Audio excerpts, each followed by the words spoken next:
Dans cette nouvelle vidéo, nous allons voir comment nous pouvons gérer les emballages. Alors ici, c'est question tout simplement de savoir que dans un salon de coiffure, il y a parfois certains produits qui se vendent et ces produits-là se vendent soit dans un paquet, soit dans un sachet, soit une pièce. Donc ici, il va falloir déjà configurer ça pour qu'on soit à mesure de configurer les items. Donc aujourd'hui, nous allons faire les emballages et les items.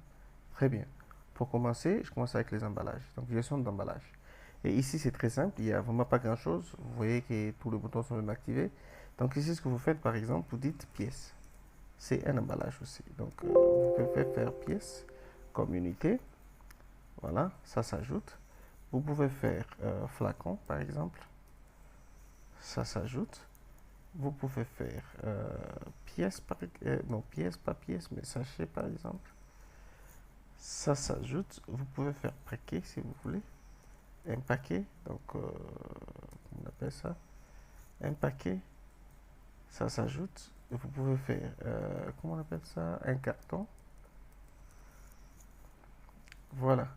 Donc tout ça, c'est des types d'emballage que vous avez. Très bien. Vous pouvez fermer et puis vous allez aller vers item. Item, ici, c'est là que vous allez gérer les items du salon. Par exemple, au salon de coiffure, vous avez des services qui ne sont pas quantifiables. Ça signifie que des services que vous ne pouvez pas gérer en stock. Et vous avez aussi des produits qui sont quantifiables, donc vous pouvez avoir le stock. Ici, je vais dire quoi? Par exemple, lorsque vous faites une coiffure à quelqu'un, c'est pas un produit, c'est pas un service quantifiable. Ça signifie qu'on ne peut pas avoir un stock autant de coiffures. Non. Ça veut dire que les gens peuvent coiffer autant qu'ils voudront, aussi longtemps qu'ils auront des clients. Mais les produits, parfois, vous pouvez vendre, mais si le stock est, euh, comment on appelle ça, est vide, vous ne pouvez pas vendre.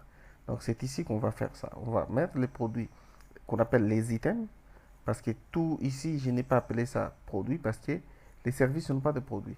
Mais un item, c'est un item. Mais un item peut avoir un type. Donc ça veut dire un item peut être un service, tout comme un item peut être un produit.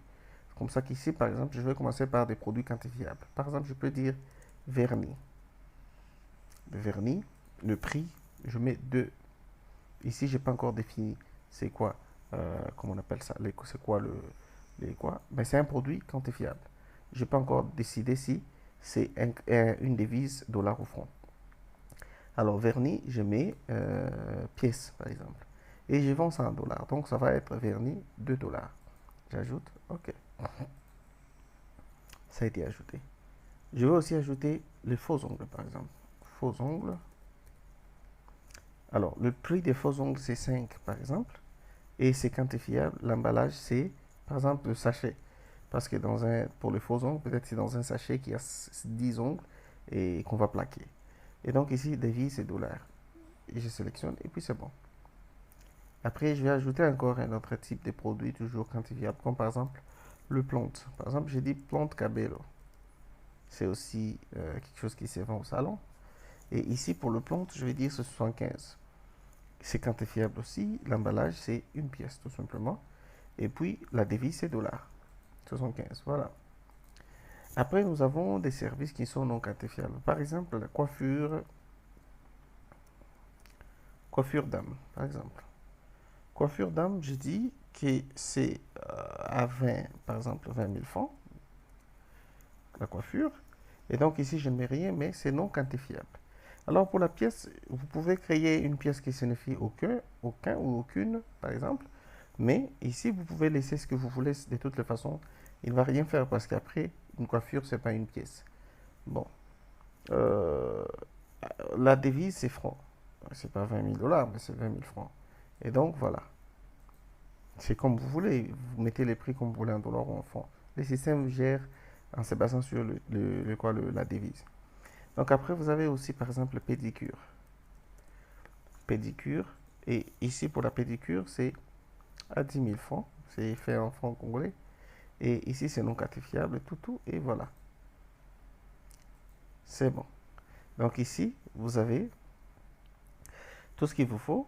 Vous pouvez double-cliquer pour voir le produit. Vous pouvez modifier le prix des produits. Par exemple, ici, au lieu de 2 dollars, je vais mettre 3 dollars. Et je clique sur modifier.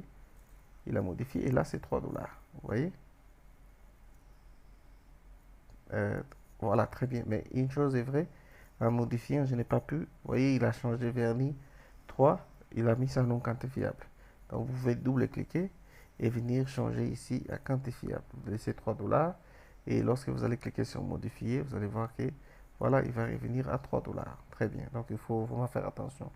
Ça c'est pour modifier et pour supprimer c'est pareil. Par exemple, si vous voulez modifier quelque chose, au lieu de pédicure, manicure, pédicure, vous pouvez carrément, je vais mettre un produit test, un item test. J'ai dit il va coûter 5 dollars. Il est quantifiable et puis voilà. Je fais ça, il est entré. Et pour le test, je vais le supprimer, je double-clique et puis je clique sur supprimer. Voilà. Et il est parti. Donc très bien. Ici, nous avons vu comment créer un item, modifier un item et supprimer un item. Et dans la prochaine vidéo, nous allons voir comment gérer le stock de ces items. Merci.